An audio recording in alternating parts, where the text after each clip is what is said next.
ආයුබෝවන් සෑම සියලු දෙනාටම ලංකා ඇස්ට්‍රොලොජි YouTube නාලිකාව සමග සම්බන්ධ වන අදත් විශ්ව කේන්ද්‍රයේ 10 වන රාශිය සෙනසුරට අයත් රාශියක් මකර රාශිය ක්‍රියාශීලී රාශියක්. එතකොට මේ ආත්මාර්ථයට වැඩි බරක් තියෙන රාශියක් හැටියට තමයි මකර රාශිය හඳුන්වන්නේ. සෙනසුරටම අයත් ඊළඟ රාශිය කුම්භ රාශිය පරාර්ථයට අයත් බවයි ජ්‍යොතිර්විද්‍යාවෙහි පැහැදිලි කෙරේ. එතකොට මේ මකර ලග්නයෙන් උපන් ඔබ ක්‍රිස්තු වර්ෂ 2026 වූ ජූලි මාසයේ කියන්නේ ඇසළ මාසයේ වන විට ඔබේ උප්පත්ති ජන්මපත්‍රයේ ග්‍රහ සිටියමත් ගෝචර ග්‍රහ සිටියමත් සැලකිලිට ගනිමින් ඔබට ස්වල්ප වූ ජ්‍යොතිර්විද්‍යාත්මක දැනුමක් ලබා දීම තමයි අපේ අරමුණ. මොකද මේ එක් සිටියම් 12ට ඒ කියන්නේ මේෂ රාශිය සිට මීන රාශිය දක්වා මේ රාශි 12ට ග්‍රහයන් ගෝචර ගමනේ ග්‍රහයන් පිහිටුවා ප්‍රතිඵල ප්‍රදානය කිරීම යෝග්‍ය නොවන බව අපගේ පෞද්ගලික මතය. ඒ කියන්නේ මේ විදිහට දැන් මෙහෙම වෙනවා කිව්වට එහෙම වෙන්නේ නැහැ. හේතුව එක් අයගේ උප්පත්තිය වෙනස් වෙන නිසා. අපි ඔබට ජ්‍යොතිර්විද්‍යාත්මක දැනුමක් ලබා දුන්නාම ඔබට හැකියාවක් පවතිනවා ඔබේ ජන්මපත්‍රයේ බල දුබලතා ඔබට නිවසේ සිට විමර්ශනය කර ගැනීම සඳහා. ඉන් එහාට ගොස් කටයුතු කිරීමට අවශ්‍ය නම් මේ විෂය සම්බන්ධව කටයුතු කරන ප්‍රවීණ ජ්‍යොතිර්වේදී මහත්මීන් ඔබ ඉන්න හැමතැනකම වගේ ආසන්නයක ඉන්නවා. එතකොට එතුමන්ලා ළඟට එතුමියලා ළඟට බුලත් හුරුල්ලක් සහ එතුමන්ලාගේ සේවා ගාස්තුව රැගෙන ගිහලා ඔබේ පෞද්ගලික ජන්මපත්‍රය පරීක්ෂා කර ගන්නා ලෙස දැනුවත් කරන අතර අද අපි බලමු ක්‍රිස්තු වර්ෂ 2026 වූ ජූලි මාසයේ මුල් කාර්තු 7 වන මාස මුල් දින කිහිපය තුළදී මකර ලග්නයෙන් උපන් ඔබේ ලග්න භාවයේ චන්ද්‍රයා ගමන් ගන්නවා. ඒ කියන්නේ මකර ලග්නයේ උපන් අයගේ විවාහ ස්ථානාධිපතිය ලග්නගතව ගෝචර වශයෙන් ගමන් ගන්නවා දින දෙකමාරයි.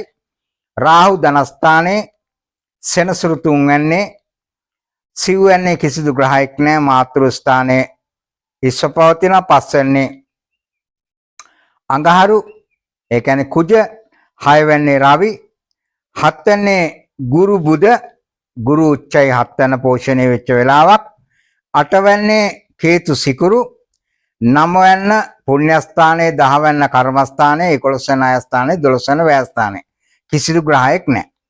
එතකොට ගෝචර සිටියම සැලකිලිට ගැනීමේදී ඔබේ ජන්මපත්‍රයේ 7 වෙනි ඊටාම බලවත්.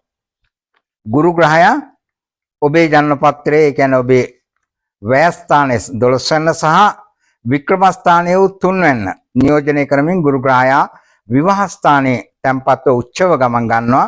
යම් ආකාරයකට ඔබට ආවාහ විවාහ කටයුතු සම්බන්ධයෙන් යහපත් විය හැකියි. එය උප්පත්තියත් එක්ක සැලකිලිට ගත යුතුයි. එතකොට ගුරු නිතරම තැම්පත් භාවයට වඩා දකින භාවයේ ප්‍රතිඵල පෝෂණය කරන බව මේ විෂය තුළ ඉගැන්වන කාරණයක්. එතකොට 7 වෙනි වූ කටක රාශියේ උච්ච තත්වයෙන් සිටින ගුරු සුවිශේෂී භාව දෙකක් දකිනවා සප්තමයේ හැරෙනකොට. 7 වෙනියේ සිටින ගුරුට ලග්නයේ පේන එක සාමාන්‍ය දෙයක් නේ. ඕනම ග්‍රහයකට ඉන්න තැනින් 7 වෙනි පේනවා. අංශක 180 දකිනවා. ගුරුට තමා ඉන්න තැන සිට ගුරු ග්‍රහයාටත් සිකුරු ග්‍රහයාටත් 5 වෙනි සහ 9 වෙනි පේනවා. එහෙනම් ගුරුට මෙතන පේනවා උච්චක රාශිය. ඔබේ ආයස්ථානයේ පෝෂණය වෙන වෙලාවක්. ආදායම් වැඩි වෙන වෙලාවක්. ඊළඟට 3 වෙනි වික්‍රම ස්ථානය.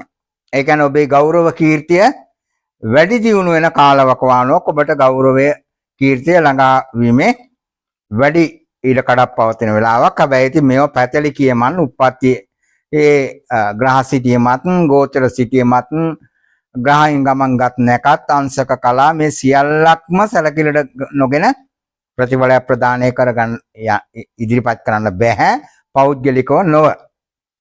අපි දැන් ඔබට ලබා දෙන්න යනවා මේ සුවිශේෂී ග්‍රහ යෝගයක්. මකර ලග්නයේ උපන් ඔබේ ලග්න භාවයේ සෙනසුනනම් සස යෝගය, අඟහරු තැන්පත් වුණොත් අඟහරුට පරම උච්ච රාශිය මකර රාශිය රුචක යෝගය දෙනවා. ඒ වගේම 4 වෙනි මේෂ රාශිය අඟහරුට අයත් අඟහරු තැන්පත් නම් ගජකේසර යෝගය. ඒ කියන්නේ රුචක යෝගය තමයි ගජකේසර යෝගයට නම් කරනවා. හත්වැන්නේ උපතින් ගුරු තැන්පත් නම් කටකයට ගුරු උච්චයි.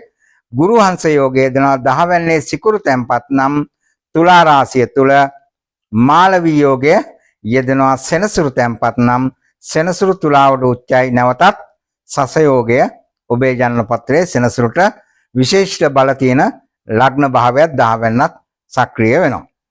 එතකොට ඔබේ බලන්න ඔබේ ජනන පත්‍රයේ ඔය දක්වපු කරුණු වලට පරිබාහිරව බුධ සිකුරු ඔබේ ජනන පත්‍රයේ 9 10 11 යන භාව තුනෙන් එකක තැන්පත් නම් ධර්ම කර්මාධිපති නම් රාජයෝගය ක්‍රියාත්මකව පවතිනවා.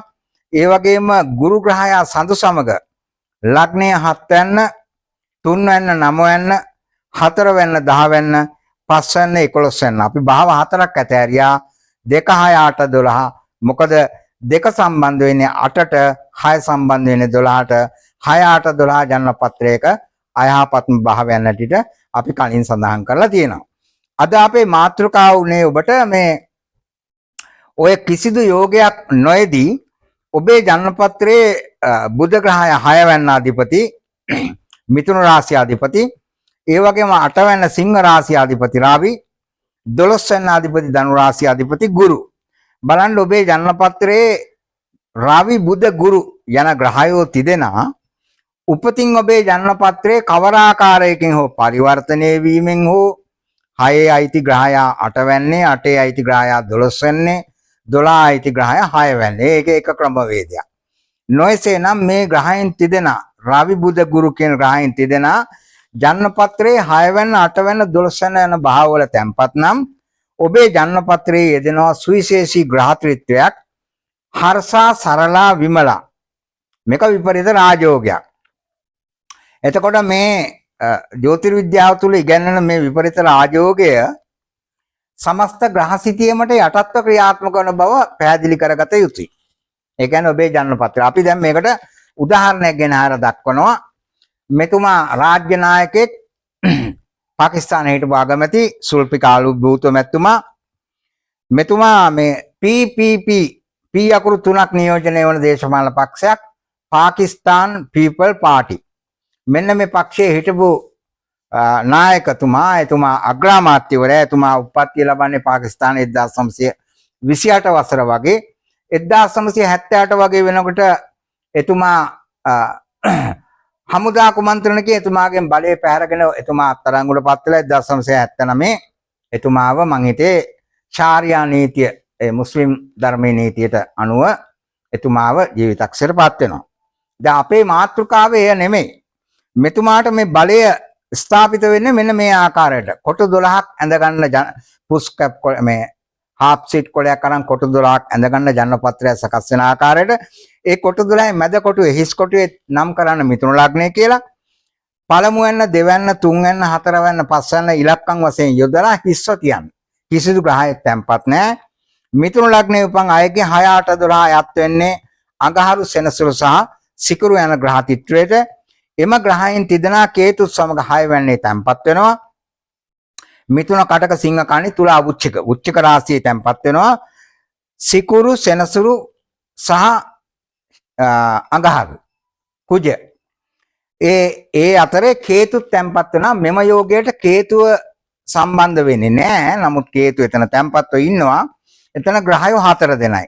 ලග්නාධිපති බුද්ධියට අධිපති බුධ ආත්මකාරක රවි මිථුන ලග්න හිමියගේ 3 වෙනි ආධිපති සමග විවාහ ස්ථානගත වෙනවා. 7 වෙනි තැන්පත් වෙනවා. 4යි 2යි 6යි 8 වෙනි මාරක ස්ථාන 9 වෙනි පුණ්‍ය ස්ථානයේ කිසිදු ග්‍රහයක් නැහැ. 10 වෙනි වූ කර්ම ස්ථානයේ ගුරු ග්‍රහයා ඊ타ත්ම උත්කෘෂ්ඨ බලයකින් භූමිපාල යෝගයේ උදා කරමින් තැන්පත් වෙනවා. මීන රාශියේ 11 වෙනි වූ ස්ථානයේ කිසිදු ග්‍රහයක් නැහැ. 12 වෙනි වූ ස්ථානයේ සඳු ග්‍රහයා වෘෂභ රාශියේ උච්චව ගමන් ගන්නවා. රාහු තැන්පත්. මොකද 6 වෙනි කේතු නම් 12 වෙනි රාහු සිටිය යුතුයි. 12 වෙනි රාහු නම් 6 වෙනි කේතු සිටිය යුතුයි. ඔන්න ආකාරයට නව ග්‍රහය තැන්පත් වෙන්නේ 12 වෙනි චන්ද්‍ර රාහු 10 වෙනි ගුරු 3 දෙනයි 7 වෙනි රවි බුධ 5 දෙනයි ඉතුරු 4 දෙනාම කුජ ශනි ශුක්‍ර ඒ කියන්නේ සිකුරුත් සෙනසුරුත් අඟහරුත් යන ග්‍රහයන් තිදෙනා කේතු සමග 6 වෙනි තැන්පත් අන්නාර අප නම් කරපු ඔබට දැන් ඔබේ ජනන පත්‍රයට අදාළව අපි අද කතා කරේ මකර රාශිය ගැන. මකර රාශියට අදාළව අපි ඕගොල්ලන්ට කිව්වා ඔබේ 6 වැන්න මිථුන රාශිය, 8 වැන්න සිංහ රාශිය, 12 වැන්න ධනු රාශිය. මෙන්න මේ රාශි තුන හිමියන් රවි බුධ ගුරු කවර ආකාරයෙන් 6 වැන්න 8 වැන්න 12 වැන්නේ තැන්පත්ද? එසේනම් ඔබේ ජන්ම පත්‍රයේ හර්ෂායෝගයත් සරලායෝගයත් විමලායෝගයත් ස්ථාපිතයි. මේ රාජෝගයකට සමානයි. ඔබට ජීවිතේ උප්පත්ති තත්ත්වයට වඩා ඉතා ඉහළට ගමන් කර ඔබට මේ ජීවිතයෙන් සමුගන්න පුළුවන් කියන පැහැදිලි කිරීම අද අපි ඔබට දැනුම් දුන්නා. ඒ දැනුම ඔබේ ජ්‍යොතිර්විද්‍යාත්මක දැනුමට එකතු කරගන්න. එසේනම් මකර රාශියෙන් උපන් ඔබ සෑම සියලු දෙනාට නිදුක් නිරෝගී වාසනාවන්ත අනාගතයක් ප්‍රාර්ථනා කරනවා. ත්වන් සරණයි.